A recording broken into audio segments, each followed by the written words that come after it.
you say and spell your first and last name for me, please? Yes, my name is Mark Gaden. It's spelled Marcgaden.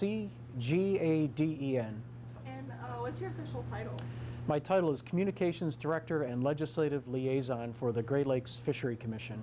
Okay. So what exactly do you do here?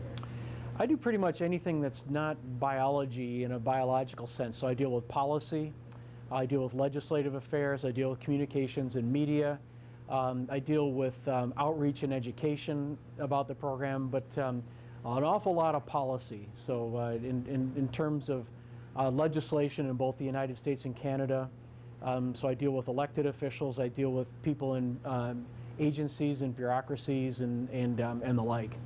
Okay. And so, like I said earlier, we visited in the existing barrier to keep the Asian carp out. If the Asian carp do get in, what damage could they do to the Great Lakes? Well, we know what we're concerned about with Asian carp, and mainly the bighead and silver carp, which are in the Illinois River and moving their way towards the Great Lakes. We're very concerned about it because of what we've seen them do to the ecosystems that they've invaded already. So they escaped from aquaculture facilities in the deep south decades ago and have been making their way northward ever since. And what they've done to the Mississippi and Illinois rivers is something that gives us great concern, grave concern. They become the dominant biomass in those systems. They can reproduce like mad, grow to enormous sizes, eat the ecosystems out of house and home. They're very prolific eaters, very prolific reproducers. And the silver variety as well put humans in direct harm because being skittish and easily spooked by even the sound of a motor, they'll leap out of the water and have been known to injure people. So we don't want these in the Great Lakes. They would pose a direct harm to humans that use the ecosystem. They would cause the changes in the ecosystem really because they feed at the very bottom of the food web.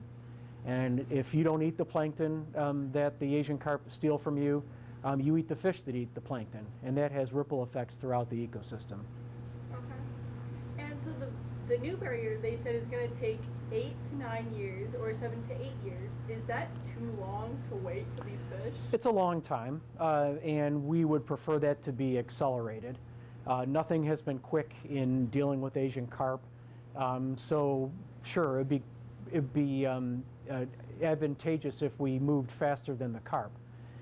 So we'd like to see that accelerated. We've written to the powers that be and explained our concern about the time frame on that. Now, on the positive note, the chief's report, the plan for this barrier is sound, solid, that is. It does include some sound or acoustic components to it, but it has both structural and non-structural things that we think would be very effective in deterring the movement of Asian carp. The other good news is that there is an electrical barrier upstream of the Brandon Road structure that does prevent a straight shot into Lake Michigan. So we're not left without any defenses while this barrier at Brandon Road is being constructed.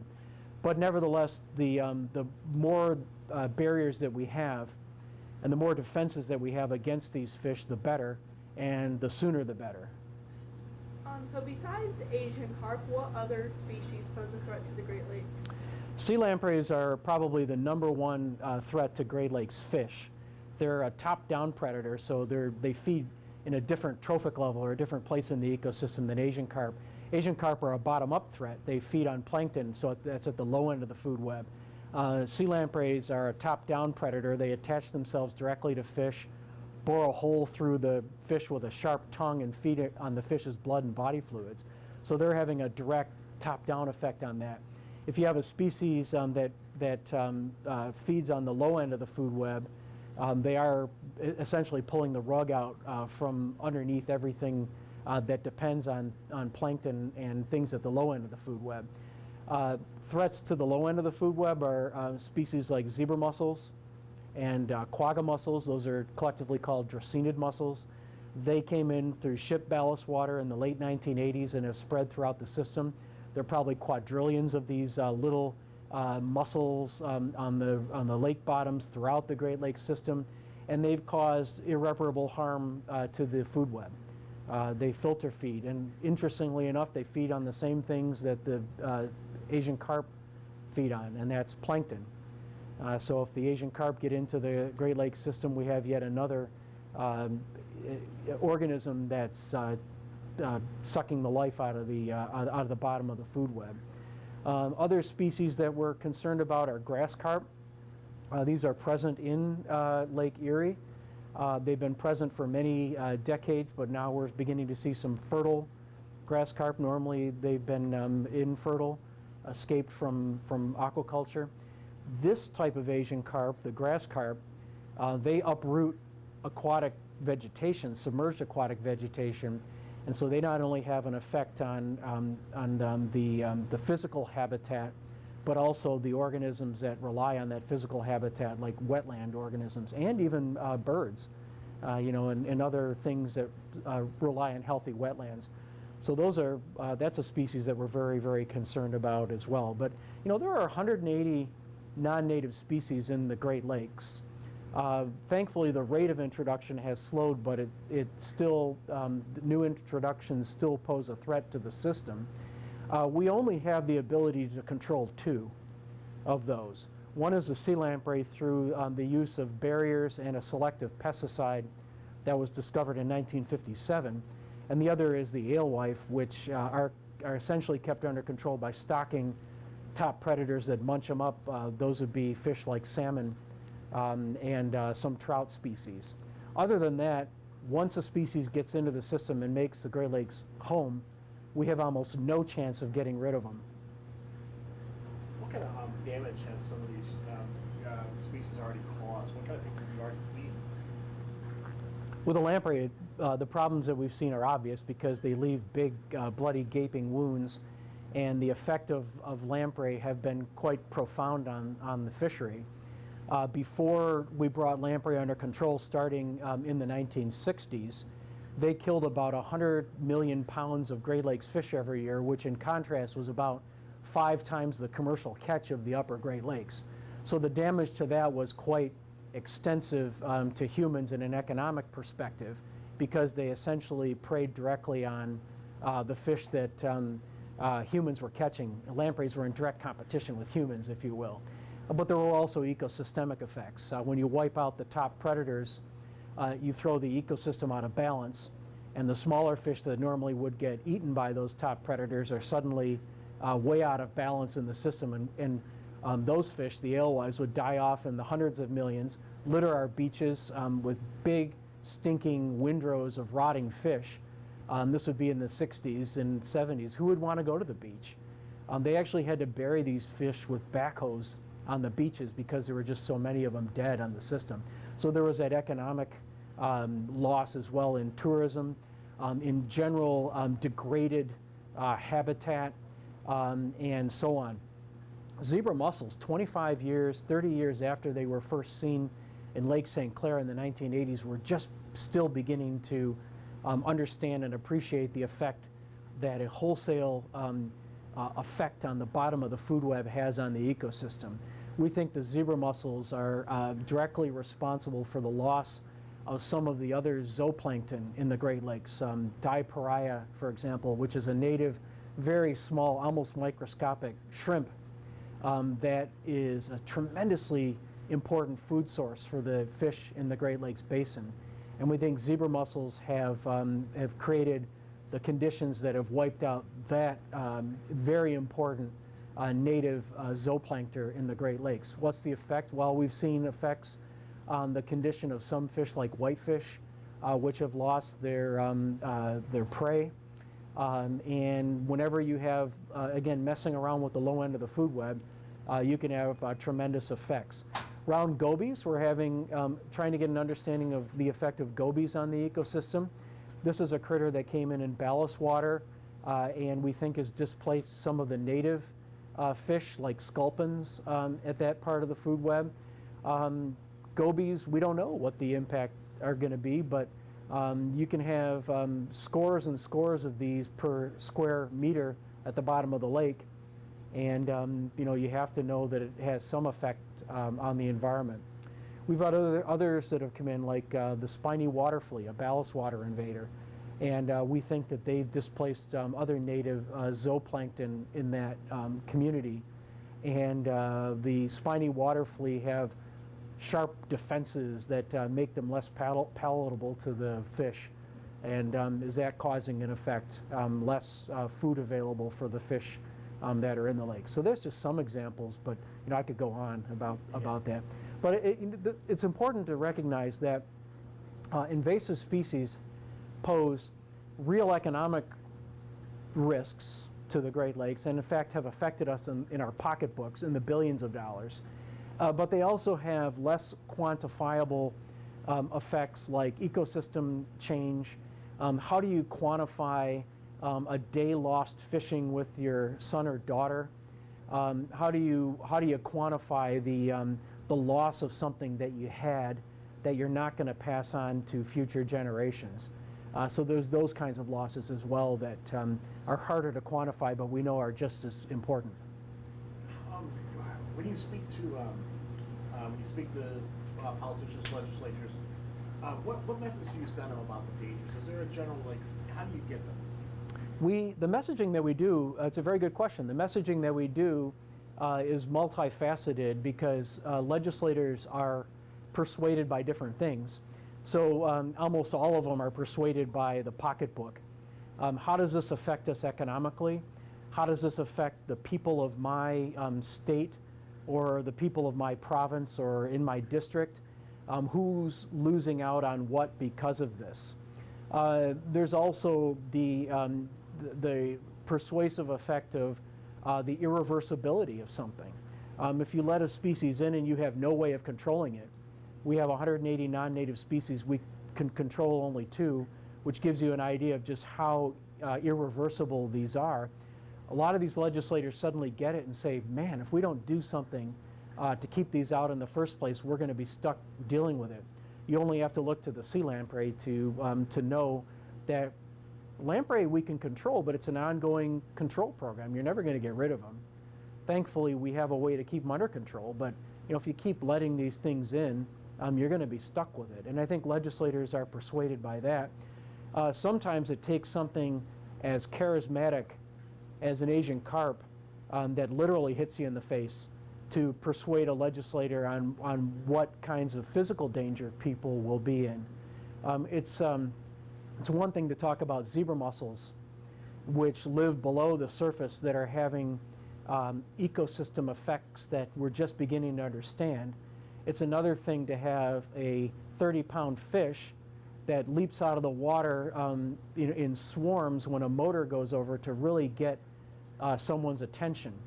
And the Asian carp if they've done nothing more than get the attention of elected officials, that's what they've done. They've really driven home in an in-your-face sort of way how important it is to pay attention to invasive species. So those are the kinds of things that we take when we go to Washington and Ottawa with us and use to try and persuade our elected officials on why they should care about invasive species. Where are we now? Is there hope when you talk to these legislatures? Is there something to look forward to? Are they getting the message, or is there still a lot to do?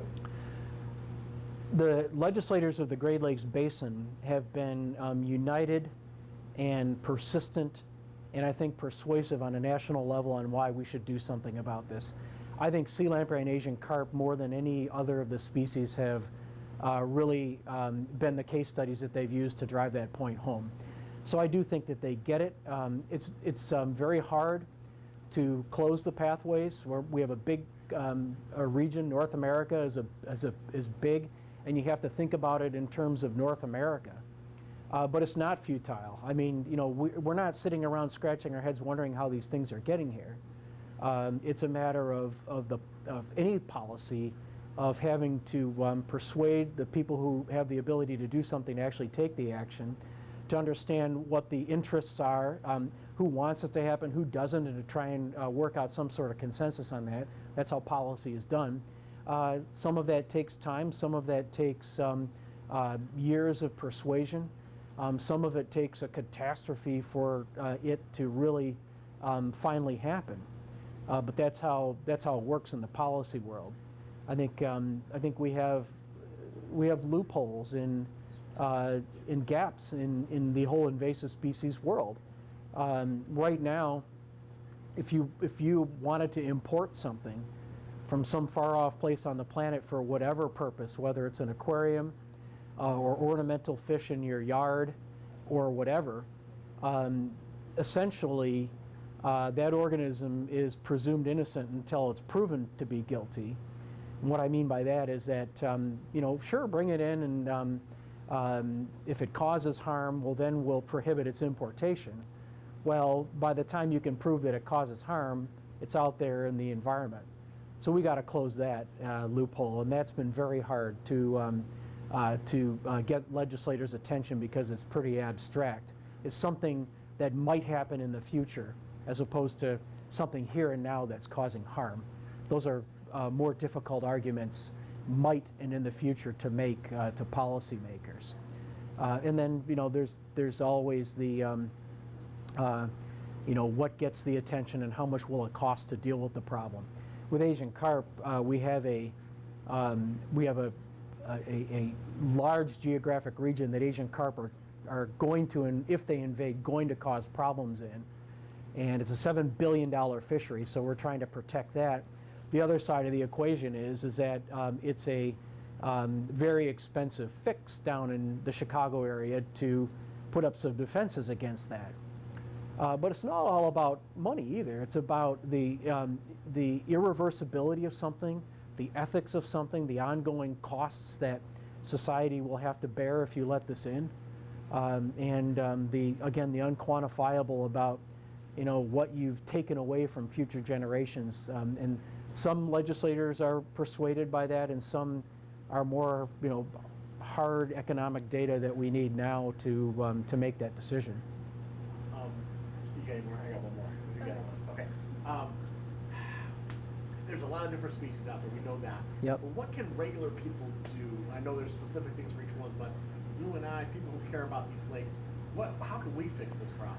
Support the work that your elected officials are doing to stop invasive species. And I do think that the elected officials understand the economic and the ecosystem costs that we bear if we don't deal with the problem.